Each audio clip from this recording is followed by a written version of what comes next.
Hi YouTube, it's Erin again, doing another appreciation vlog, and I'm really it's 1:30 in the morning, and I'm just feeling extremely appreciative right now, so I decided I want to do a vlog.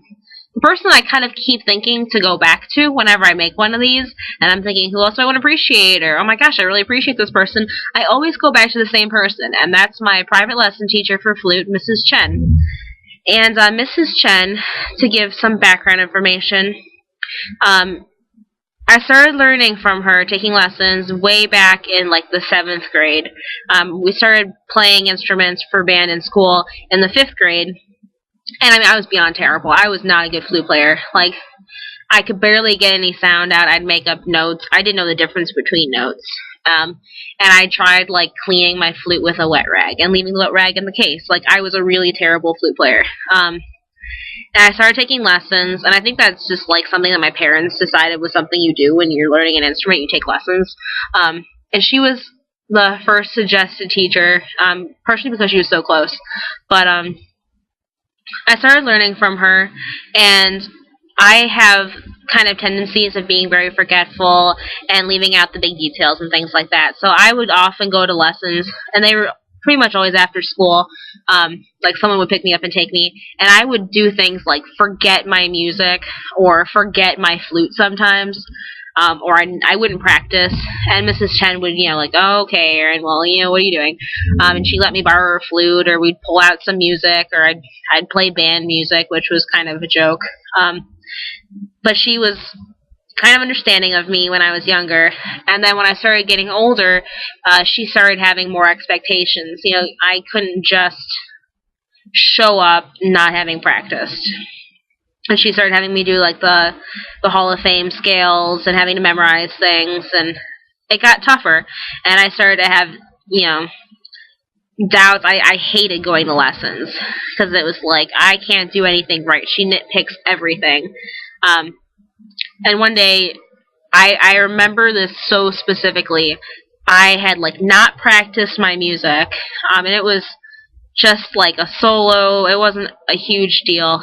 I hadn't practiced. I hadn't been practicing, and she called me out on it. And she was like, you don't care, and if you don't care, you're never going to get any better. I expect so much more from you. And I felt like such a disappointment. I mean, it's like the worst feeling for me to feel like I've let someone down. And I really let her down. And ever since then, I decided that I really had to shape up. And that's when I started caring about how I was playing. So I started practicing regularly, and I made my practicing more meaningful. So instead of, spending 20 minutes cleaning my flute and then doing scales and playing the songs that I enjoyed playing, I would actually take out the hard stuff, take it slowly, pull out a metronome, and, maybe time would be spent in tuning and stuff, but I really tried, and I spent all kinds of extra time practicing, and she's the one that taught me that, and finessing things, and, when I started getting older and playing harder solos, it got to the point where she would have me learn music for notes and rhythm, and that would maybe be like the first 5 lessons or something. And then after that, it was about musicality. She'd break it off into sections, like we learned the beginning of all like the music and all that fun stuff, and then we make it musical. Adding all the finesse and making it sound pretty, the tone and tapering and making the music go somewhere. And I mean, a lot of teachers, especially when they send them off to contest, it's kind of just like, if they can play the notes and they've got the rhythms, they stay with the piano, that's all they'll do. You've got it. It's covered. That was never enough for Mrs. Chen. She is such a perfectionist, such a detail person, where it was like, if you didn't crescendo quite right, you didn't have your breathing maybe perfect, you did it again until anything that you could possibly do was done. And that was never possible. I mean, you can't stop improving. So I learned to expect that from myself too. And when I got to 8th grade, I'd spent 7th and 8th grade in bands, as like one of the few people I had a teacher, and I breezed through like the band test, the scale test. I memorized them all, so it was really easy to play them and do the arpeggios. I tested out of them in the first test, so I got to the point where I could just like use free time.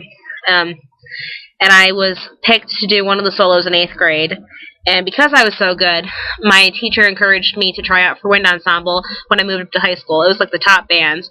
And I was really nervous, and I worked so hard and spent hours every day for the whole 2 weeks that I had to practice on that music. And when it came down to it, Mrs. Chen was super encouraging, and I got in, and I was so proud. I was one of 5 freshmen that got into the group, the only one that was the flute player. And it was really life-changing for me. I learned that when you work on something hard enough, then you can get it, no matter how the obstacle looks, how terrible it might be. And that's something that Mrs. Chen did for me. And honestly, without her, because my parents can tell me as much as they want to, look at the details and to keep working at something and to always improve. But you know what? Having some real application, especially from someone that's a complete third party, I mean, that was so helpful and so important for me. So then when I continued in high school and doing more groups and doing more contests, I've gotten one in every contest I've ever done. From my first solo, a Class C in the 7th grade, all the way to my double A's. And I'm super proud of those, and I'm so glad that I had Mrs. Chen as a teacher. Even just being able to go back and think of all the fun times that we had in her lessons, when I was a bit more serious, and I could bring out the jokes in her every once in a while and just have a lot of fun. One of my favorite quotes is like, "Aaron, you can't have so much smearsando in your music." And I'm sitting there like, "Mrs. Chen, that is so not a musical term." And it's like, okay, well, sure, it's not. But she was like a mother for me, and meeting up with her every week, and I didn't even realize how much I've missed her. I kind of miss having lessons. And I need to call her or visit her or something. But on the off chance that Mrs. Chen ever sees this, I've never seen her on a computer, so that's, I don't know. But on the off chance that you see this, Mrs. Chen, I really appreciate you, and I'm so glad that I had the opportunity to be your student, the privilege to be your student. And I'm never going to forget the time that I've had with you and all the lessons that I've learned. And because of you, I'm more than likely going to make my children play an instrument and then take lessons. And if they don't believe me on how awesome you can be, I have all of your tapes, all of my audition tapes even, and chair placement tapes to show them just how much you can learn from music. And I'm just extremely grateful to have learned from you. And I guess, again, like at the end of all of my videos, I love you. I really do. We had so many great years together, so many concerts and recitals, and all the band concerts you ever came to and the support you gave. The heart-to-hearts when I was having a bad day and I could just release my friend troubles from middle school and, get everything out. The encouragement and the wisdom. I will never forget it. So thank you very much. And I hope that I have the chance to see you soon. Thanks.